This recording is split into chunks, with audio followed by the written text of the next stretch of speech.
बड़ी संख्या में दुनिया में हैं।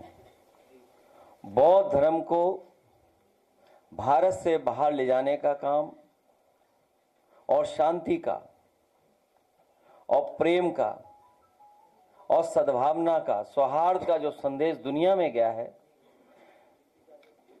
उसके लिए हम विश्वविख्यात महान चक्रवर्ती सम्राट अशोक मौर्य को फिर एक बार याद करते हुए उनको नमन करते हैं। आज जब हम और आप सब लोग बैठे हैं तो सुबह ही सुबह मुख्यमंत्री जी का ट्वीट अंग्रेजी में आया, और अंग्रेजी में तब आया कुछ दिन पहले ही उनकी पोल खुल गई थी एक एमओयू को लेकर के। न केवल यूपी में बल्कि देश में भी भारतीय जनता पार्टी की चर्चा हुई। इसलिए हम उत्तर प्रदेश भाजपा सरकार के अब तक किए गए सभी एमओयू की पोल खोल जांच की पुरजोर मांग करते हैं, क्योंकि जो एमओयू हुए हैं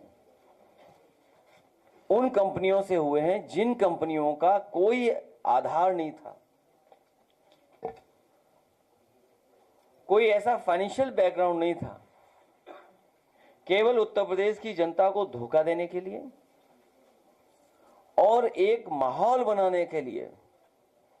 जैसा कि भारतीय जनता पार्टी को जाना माना जाता है कि वो इवेंट पर चलती है, पार्टी झूठ प्रचार पे चलती है, फॉल्स प्रोपेगेंडा पे चलती है। और हिटलर के जमाने में तो एक केवल प्रोपेगेंडा मिनिस्टर बनाया जाता था। हिटलर के जमाने में जर्मनी में सरकार में एक प्रोपेगेंडा मिनिस्टर होता था, लेकिन भारतीय जनता पार्टी की सरकार में केंद्र में, प्रदेश में सभी मंत्री और जितने भी पदों पे बैठे हैं सब प्रोपेगेंडा मिनिस्टर हैं। अपने आप को सब पीएम समझते हैं। झूठ बोलने में नंबर 1।